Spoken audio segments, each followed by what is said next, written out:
صلوا على حبيبكم صلى الله عليه وسلم وأكثروا من الصلاة عليه، ستشفع لكم صلاتكم يوم القيامة عند ربكم، وستكون لكم سببا في نجاتكم في الدنيا وفي الآخرة، ستتفرج بها عليه أفضل الصلاة والسلام. مش عايزة أي حد يقول لي إيه اللي وصل مطبخك للحالة دي. عادي يا جماعة، أنا معايا بيبي فأكيد معذورة يعني. المهم بقى قلت أقوم كده أخلص معاكم المطبخ، بقالي كتير قوي قوي أو قليل جدا لما بعمل معاكم روتينات في المطبخ.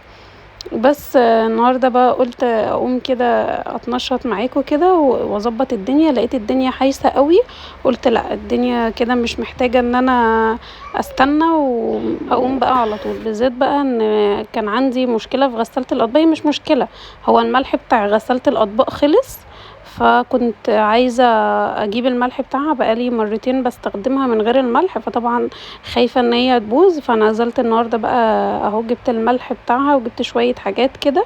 كنت بوريكم الحاجات اللي انا جبتها، وكان الجلانس بتاعي خلص والمنظف بتاع الاخشاب غير خلص والحاجات دي. فاشتريت الحاجات دي كلها، وجبت صويا صوص ده اول مرة استخدمه، فعايزاكم تقولولي ده كويس ولا لأ. المهم بنات بقى، وكمان كان الحوض بتاع المطبخ عندي كان مسدود. كنت مستنيه جوزي يجيب لي اسمه ايه، يجيب لي سباك عشان خاطر يعمله لي. مش عارفه ما جابليش، وقعدت يومين برضو كده مش عارفه افتح الحنفيه واي حاجه. وال البتاع ده الحوض كان عمال يسرب ميه بقى على تحت والكلام ده كله. فقلت لا بقى ما بدهاش، رحت قايمه انا بقى قمت بدور السباك والله يا جماعه. فقعدت احاول كده معاه واحده واحده. اي نعم الدنيا تحت اتغرقت وكل حاجه، بس الحمد لله الحمد لله كان بفايده.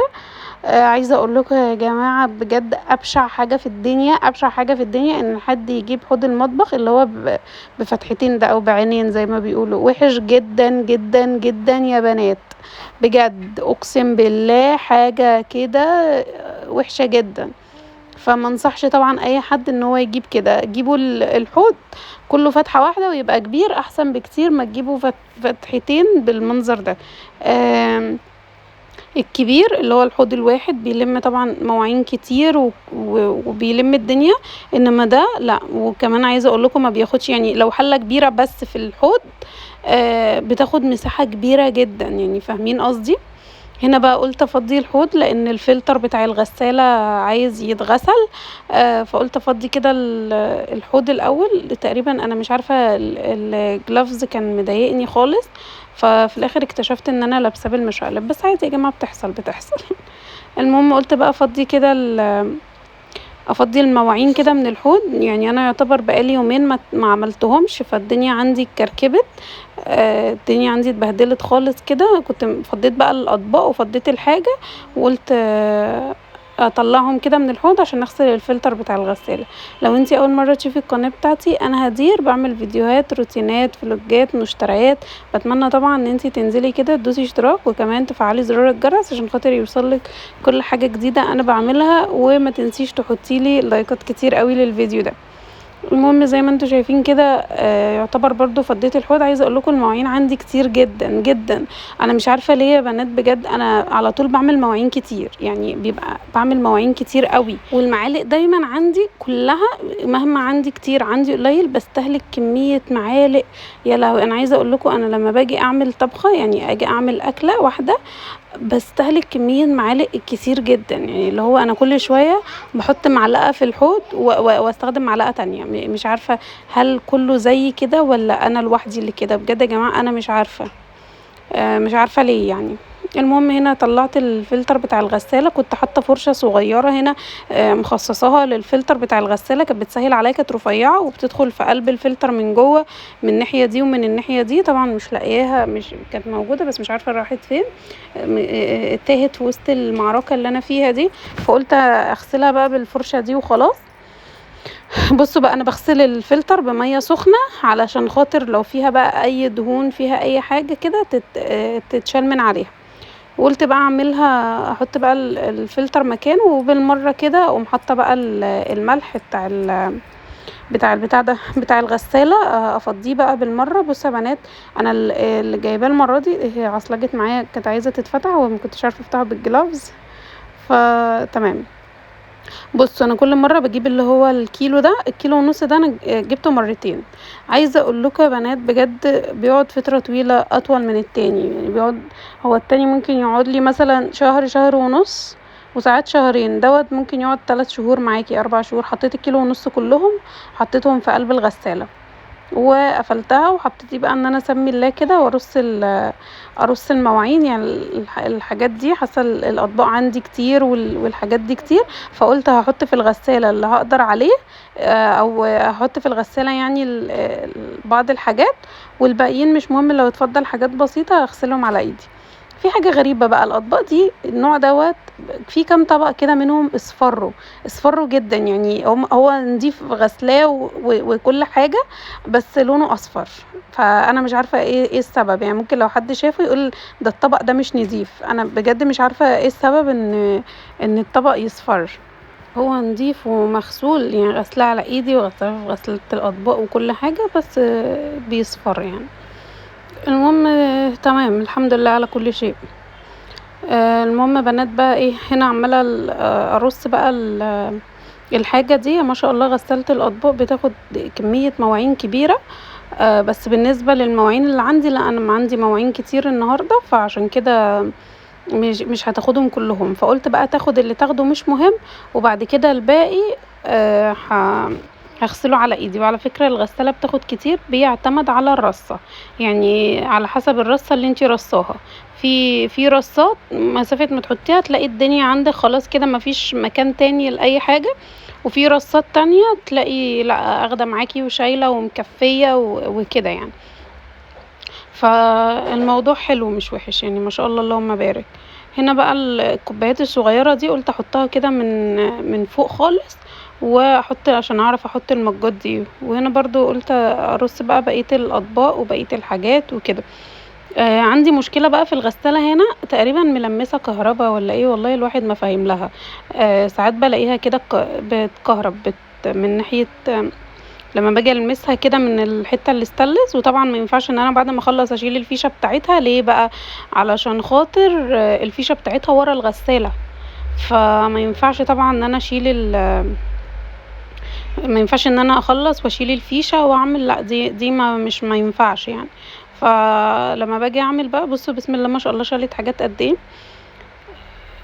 عايزه اقول لكم يا بنات بسم الله ما شاء الله، المسحوق ده بستخدم الحاجه بتاعته كلها، الملح والمسحوق وكمان اللي هو المساعد الشطف والكلام ده كله. لا بسم الله ما شاء الله اللهم بارك، حلو جدا جدا. بس اكتشفت حاجه بقى مهمه بقى في خلال خبرتي في غسالة الاطباق، ان المسحوق البودر بيوفر كتير عن المسحوق اللي هو عن الاقراص. يعني لما بجيب الاقراص بتقعد معايا مده مثلا هي شهر، لان هو فيها 30 واحده، وفي منها فيها 40 واحده. في 30 قرص، وفي يقولك حاطين لك 10 زياده، يعني بيحطوا 40 قرص. ففي منها بيقعد كده، في تلك الحالتين يعني بتقعد ممكن في حدود شهر، لان احنا طبعا بنستخدم الغساله كل يوم، وساعات بنستخدمها كذا مره في اليوم، فهي دي اخرها. انما المسحوق يا بنات بيقعد فترة اطول، يعني المسحوق بيقعد معانا فترة اطول من كده، لان المسحوق بتحطي منه حاجة بسيطة جدا. فبالنسبة لان المسحوق البودر نفس سعر الاقراص، فطبعا يبقى حلو جدا. بس بيقولك الاقراص طبعا بيبقى فيها 3 في 1، الملح واللي هو المساعد الشطف دوت الزيت بتاعه. بس برضو انا في تلك الحالتين ببقى حاطه ملح، وببقى حاطه يعني الملح اصلا كده كده اوريدي موجود في الغساله. فمش عارفه، ومش عارفه كمان الزرار اللي هو بيوقف سحب الملح مش عارفاه.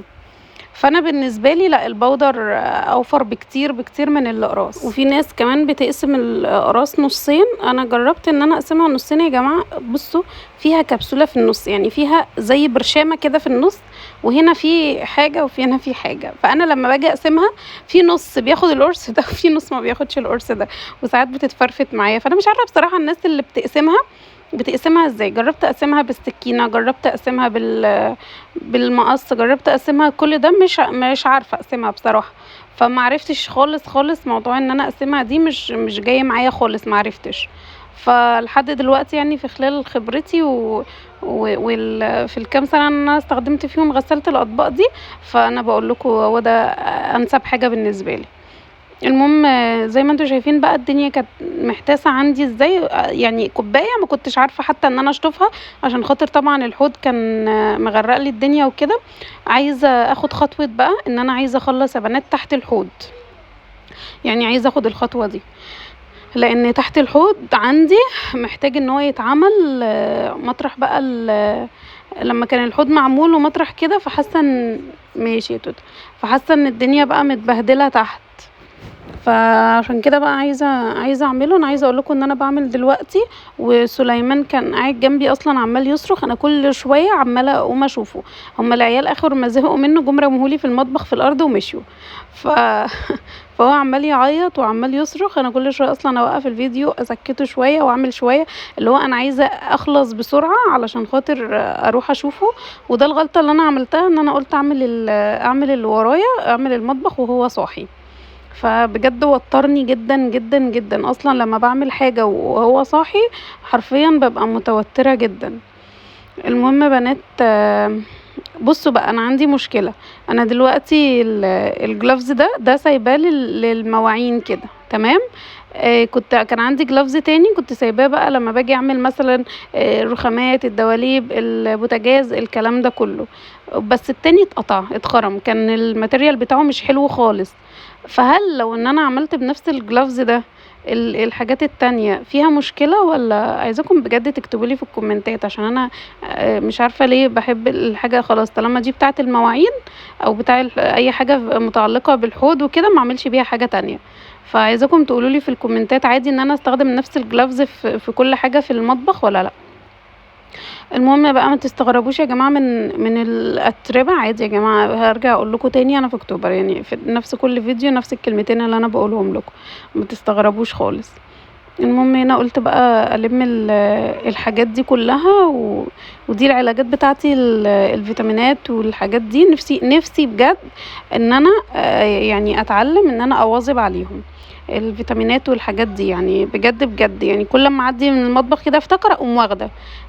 نفسي اواظب عليها عشان نخلص من الموضوع ده. هنا الوايبس اللي هو بتاع الدهون. بصوا هو حلو جدا للاجهزه والحاجات بتاعه المطبخ والكلام ده كله. بصوا بينظف قوي، يعني بينظف حلو قوي. ان انا مثلا امسح بيه الخلاط، امسح بيه الكاتل، امسح بيه الكلام ده كله. انما كدهون بوتاجاز لا، ما حبيتش الصراحه، ما حبيتهوش كدهون بوتاجاز خالص. انما كالحاجات دي كويس، كالحاجات اللي هي الحاجات دي العاديه دي بتاعه المطبخ، فهو حلو يعني. بصوا الساندويتش ميكر بقى عامل ازاي، بصوا مطرب ازاي. يعني الوضع يا جماعه لا يسر عدو ولا حبيب، ما يسرش اي حد خالص. بس الحمد لله الحمد لله كل حاجه هي بترجع حلوه. عايزه اقول لكم انا بعمل بالجلافز دلوقتي، الجلافز اتخرم. فاللي هو انا عليا من ده بايه؟ انا لابسه الجلافز ليه؟ يلا مش مهم بقى. بس بجد الوايبس بيخشن الايد، فلازم تبقي لابسه اي حاجه، اي حاجه تكون عازل ما بينك وما بين الجلافز، لان في مواد بتهري بقى الايد وكده. عايزه اقول لكم يا بنات الكاتل الزرار بتاعه معلق وبجد مضايقني جدا. بصوا خلى الحاجه بتلمع ازاي، تحفه تحفه في الحاجات دي بصراحه. الوايبس دي نفعاني جدا جدا جدا في الحاجات دي كلها، الاجهزه بتاعه المطبخ. بصوا خلى الحاجه بتلمع. المهم كنت بقول لكم حاجه والله نسيت. الكاتل بتاعي الزرار بتاعه معلق، مش راضي يشتغل.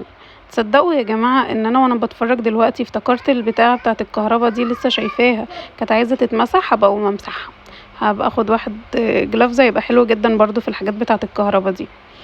المهم الكاتل بتاعي الزرار بتاعه معلق، فمش عارفه اعمله ازاي. لو حد عنده فكرة ان انا اعمله، غير ان انا اصل الراجل قال لي لو هوديهوله هيلغي لي خالص موضوع الزرار ويخلوهولي بالفيشة بس. فلو هو مفيش حل غير كده اوديه الشغل بقى واشتري واحد جديد ليا، فانتوا قولولي برضو في الكومنتات. المهم قلت اعمل بقى الرخامه دي. انا ابني كان بصوا مش قادره اوصف لكم، تقريبا مفرج عليا لا اله الا الله. تقريبا انا دلوقتي حالا الجيران هتطلع لي تقول لي حرام عليكي ابنك، هيطلبوا لي حقوق الطفل. فقلت خلاص بقى همسح الرخامة دي، مش هقدر اكمل بقية الحاجة. طبعا مش هقدر اكمل بقية المطبخ عادي يا جماعة، بس المهم ان انا ايه انجزت شوية حاجات اهو، احسن من ان انا اسيبه كده. فالحمد لله ان انا عملت. بس كده بنات، هروح له بقى. وده كان الفيديو بتاعي النهارده، يا رب يكون عجبكم. لو عايزيني انزل لكم فيديو تاني وانا بكمل بقيه المطبخ اكتبوا لي تحت في الكومنتات. ما تنسوش بقى تعملوا اشتراك في القناه وتفعلوا زرار الجرس عشان خاطر يوصل لكم كل حاجه جديده انا بعملها. وبالله عليكم يا جماعه، بالله عليكم حطوا لي لايكات كتير.